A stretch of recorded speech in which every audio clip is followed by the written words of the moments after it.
पाठशाला में पहले चैप्टर की शुरुआत करूं उससे पहले लखनऊ से आई एक दर्दनाक खबर आप तक पहुंचा देना चाहती हूं। अलीगंज से यह खबर सामने आई है जहां इमारत में भयंकर आग लग गई है।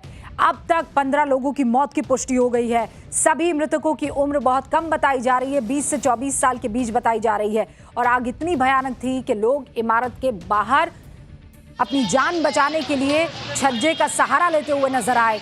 एक शख्स ने जान बचाने के लिए इमारत से छलांग तक लगा दी। अस्पताल में उस शख्स को भर्ती कराया गया है और ये तस्वीर आप स्क्रीन पर देख रहे हैं। आग की लपटें कैसे धू धू कर, धुआं भी आपको दिखाई दे रहा है और आग की लपटें नीचे की तरफ आती हुई आपको दिखाई दे रही है। लगभग 25 लोग वहां उस इमारत में मौजूद थे। कुछ लोगों ने मौके से भागकर जान बचाई, लेकिन 19 लोग आग की लपटों में फंस गए हैं। 15 की मौत हो गई है, जबकि 4 घायलों को KGMU में एडमिट जो है वो करवाया गया है। ये आज की बड़ी खबर थी, अभी कुछ घंटे पहले आई है और इसीलिए हम चाहते थे कि न्यूज़ की पाठशाला में न्यूज़ से आपकी दूरी ना हो, आपको हर खबर पता हो। तो जो जानकारी मिल रही है उसके मुताबिक बेसमेंट में AC में शॉर्ट सर्किट हो गया था, उसकी वजह से आग लगी है। ये आशंका जताई जा रही है, अभी आधिकारिक कोई पुष्टि नहीं हुई है।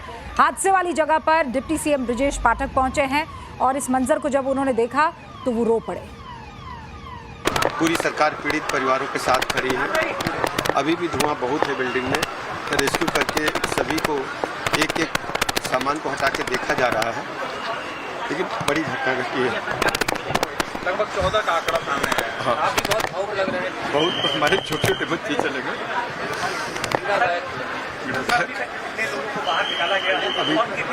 अभी कुल 13 बच्चे निकाले गए हैं, सबको भी अस्पताल भेजा है। बड़ी घटना। सर, हम लोग देख पा रहे हैं आप लोग 2.5-3 घंटे से खुद खड़े हुए हैं और एक एक पल आपके लिए गुजारना बेहद मुश्किल हो पा रहा था। बड़ी घटना। सर, अभी अंदर का क्या है? अंदर धुआं है।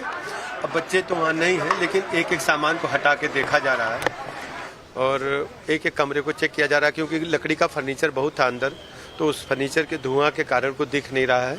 फिर भी फायर ब्रिगेड के लोग अंदर हैं, NDRF के लोग मौके पर हैं। आपने देखा ब्रजेश पाठक रो रहे हैं, भावुक हो रहे हैं, लेकिन एक बड़ा सवाल है कि आखिर आग लगी तो लगी कैसे। इस बीच CM योगी आदित्यनाथ और खुद प्रधानमंत्री नरेंद्र मोदी ने इस हादसे पर पोस्ट किया है X पर और खुद मौके का इस पूरे के पूरे हादसे का संज्ञान लिया है। मनीष यादव मेरे सहयोगी इस वक्त मेरे साथ जुड़ चुके हैं, जरा उनका रुख कर लेते हैं। मनीष, इस वक्त स्थिति क्या है? क्योंकि बताया जा रहा है 15 लोगों की मौत हो गई है, छोटा मोटा हादसा नहीं था। मनीष, मेरी बात आप तक पहुंच रही है? मनीष, आप देख सकते हैं मनीष जहां पर मौजूद हैं वहां पर बहुत भीड़ है और शायद फोन कट गया है और उनसे बात नहीं हो पा रही है। लगातार हम अपने रिपोर्टर से जो कि ग्राउंड जीरो पर मौजूद है उनके संपर्क में हैं, वो ग्राउंड जीरो पर है। मनीष, मेरी आवाज आप तक पहुंच रही है? मनीष, सुनाई दे रहा है ना आपको?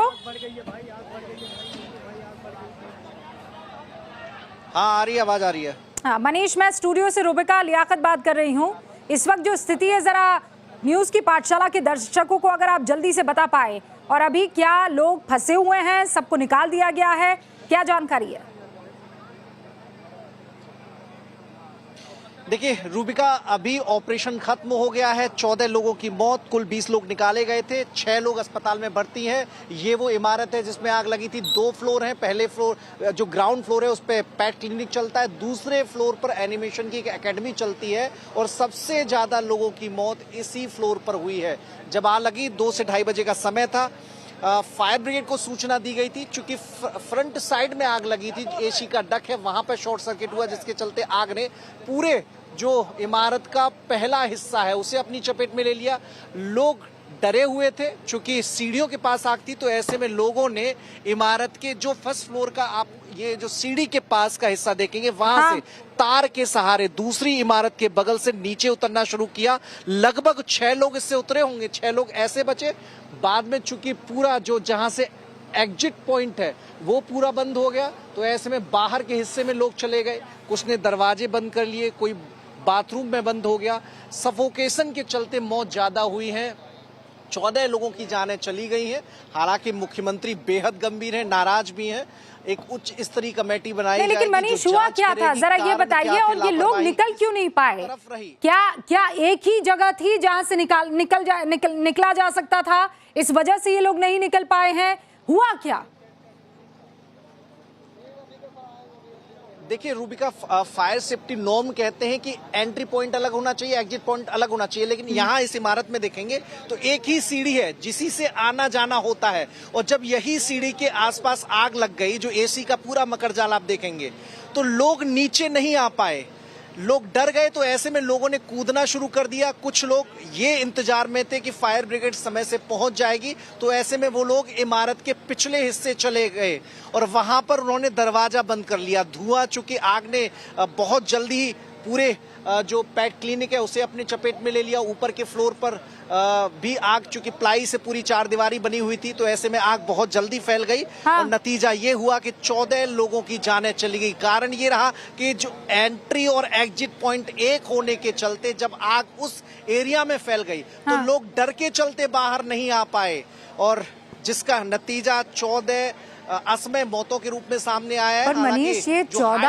आंकड़ा कोई छोटा मोटा आंकड़ा नहीं है ना, मतलब 14 हाड़ मांस वो जो व्यक्ति हैं वहां पर, वो जल गए, वो भुन गए, और किसी तरह की कोई मदद नहीं पहुंच पाई। और बहुत हाई राइज इमारत भी दिखाई नहीं दे रही है। कहाँ चूक हो गई?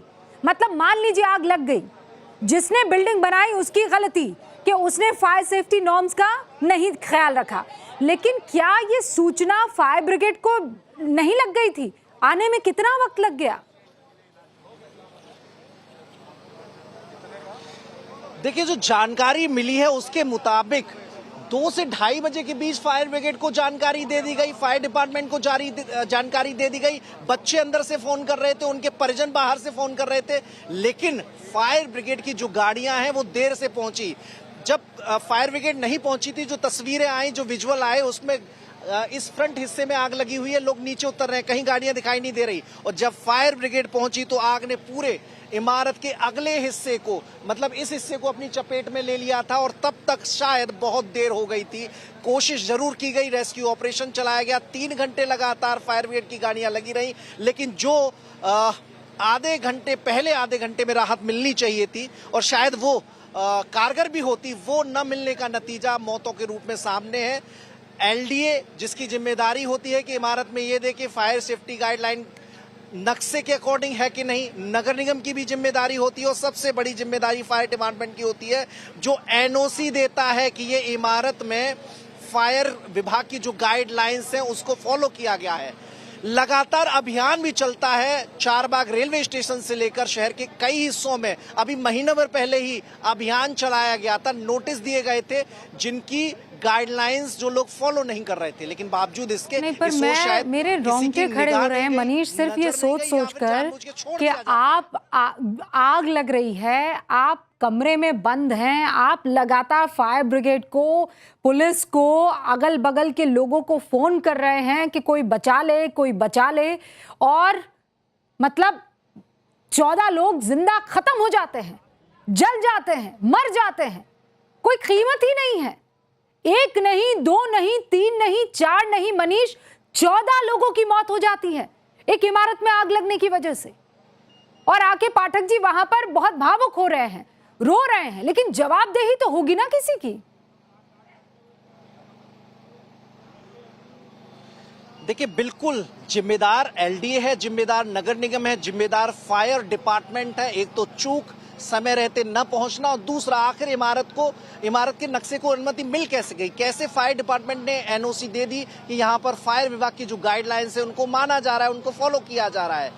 मुख्यमंत्री की हिदायत के बावजूद भी, क्योंकि लखनऊ में बीते कुछ सालों में कई जगह आगजनी हुई है, एक होटल में आग लगी थी, उसके बाद मुख्यमंत्री बेहद गंभीर थे, सख्त निर्देश दिए गए थे कि जो नॉर्म्स का पालन नहीं करेगा उसे एनओसी नहीं दी जाएगी, कॉमर्शियल इमारत इस्तेमाल नहीं कर सकता। लेकिन मतलब आप सोचिए मनीष, आप सोचिए, मतलब तमाम जो न्यूज की पाठशाला को इस वक्त देख रहे हैं, आप जहां पर मौजूद हैं, अगर जान बचानी है तो अलावा हड्डी पसली तोड़ने के और कोई चारा नहीं है, कूद जाओ। अगर बचना है तो कूद जाओ, वो ना जाने तीसरी मंजिल चौथी मंजिल कूदोगे तो बच पाओगे, अगर नहीं कूदे तो फिर जल जाओगे। और यही हुआ उन 14-15 लोगों के साथ जिन्होंने अपनी जान गंवा दी है। अब पहले तो आपने नक्शा कैसे पास किया, उसके बाद फायर सेफ्टी नॉर्म्स आप एक के बाद एक लापरवाही करते चले गए, किसी ने रोका क्यों नहीं? आपका इंस्पेक्शन कहां चला गया? क्यों आप चुप्पी साध कर बैठ गए? और यहां दोनों तरफ से गलती है, जिसकी बिल्डिंग थी उसकी भी गलती है, और जो वहां इंस्पेक्शन करने लोग जा रहे थे उनकी भी गलती, और नहीं गए तो बड़ी गलती है। लेकिन अब यह कि हम क्या करें, खबर सुनाए दिखाए 15 लोगों की मौत की और फिर खत्म मामला।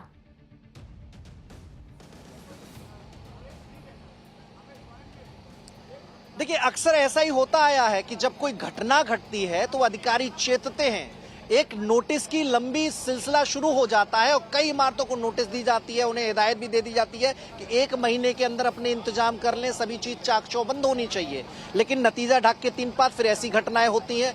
कॉमर्शियल जितनी बिल्डिंग है, क्या फायर डिपार्टमेंट ने एनओसी देते वक्त कोई इंस्पेक्शन किया था? और क्या जो हर महीने इंस्पेक्शन होता है, फायर इंस्पेक्टर की जिम्मेदारी होती है, क्या वो निभाई जाती है? एलडीए के जोन इंचार्ज, अलीगंज के जोन इंचार्ज, जिनका जिम्मा होता है कि अगर कहीं कोई कंस्ट्रक्शन बन रहा है तो पूरी टीम पहुंच जाती है। हाँ। लेकिन जब नक्शा पास है, उसमें एक ही एंट्री, एक ही एग्जिट पॉइंट है, कॉमर्शियल बिल्डिंग है, बड़ी संख्या में लोग आते हैं, तब जोन और मनीष, उम्र बताई जा रही है 20 से 24 साल। मतलब सोचिए, लगते जिगर किसी माँ का, वहां 20 से 24 साल की उम्र के युवा जो है वो जलकर राख और खाक हो गए हैं। मुझे इस इलाके के बारे में जरा बताइए, न्यूज़ की पाठशाला के दर्शकों को इस इलाके के बारे में बताइए। ये बच्चे कौन थे जो वहां पर रह रहे थे? ये अलग अलग इलाकों से आए थे, पढ़ाई के लिए आए थे? कौन थे ये बच्चे, मनीष? देखिए, लखनऊ के रहने वाले बच्चे थे। अलीगंज इलाका पॉश इलाका माना जाता है, रोड भी बहुत चौड़े, तभी फायर ब्रिगेड आसानी से यहां पहुंच गई थी। कॉमर्शियल ये पूरा इलाका है। एनिमेशन की क्लासेस कर रहे थे, वो ट्रेनिंग ले रहे थे। कोई गेम डिजाइनिंग सीख रहा था, कोई गेम की कोडिंग सीख रहा था, कोई ग्राफिक डिजाइनिंग करने के लिए यहां पर आया था, किसी ने एनिमेशन कोर्स में दाखिला लिया था। जो मुख्यमंत्री योजना चलाते हैं एमएसएमई की, जिसमें सेल्फ रोजगार किया जा सकता है, उसके लिए एक अहम पड़ाव होता है, और उसके लिए यहाँ पर बच्चे आए हुए थे। 20 से लेकर 25 साल तक के सभी बच्चे हैं, लखनऊ के रहने वाले हैं, अच्छे अच्छे परिवारों के बच्चे हैं। जो कि परिवारीजन, जब ये घटना घटी, सबको सूचना मिली तो सब बाहर थे, सब ईश्वर से प्रार्थना कर रहे थे कि उनका बच्चा बच जाए। लेकिन 14 प्रार्थनाओं पर शायद ईश्वर ने भी गौर नहीं किया, जिसके चलते उनकी असमय मौत हो गई। यहाँ पर इस आस में दाखिला लिया था कि यहाँ से पढ़कर कुछ हासिल करेंगे, अपने अपने फील्ड में बेहतर मुकाम हासिल करेंगे, लेकिन शायद कुछ और ही होने को मंजूर था। आज जो हुआ उससे परिजन बहुत दुखी है, मुख्यमंत्री बहुत दुखी है, रक्षा मंत्री राजनाथ सिंह भी बहुत दुखी है, चूंकि लखनऊ के सांसद हैं, वो भी पहुंचने वाले हैं। लेकिन व्यवस्थाओं पर सवाल जरूर इस घटना ने और मजबूत तरीके से खड़ा किया है कि जो जिम्मेदार लोग हैं, आखिर उनके स्तर पर ऐसी लापरवाही, ऐसी चूक हो क्यों जाती है, और क्या ऐसी चूक, लापरवाही के लिए प्रशासन में कोई जगह है? कार्रवाई सिर्फ छोटों पर क्यों, बड़ों पर कार्रवाई क्यों नहीं होनी चाहिए?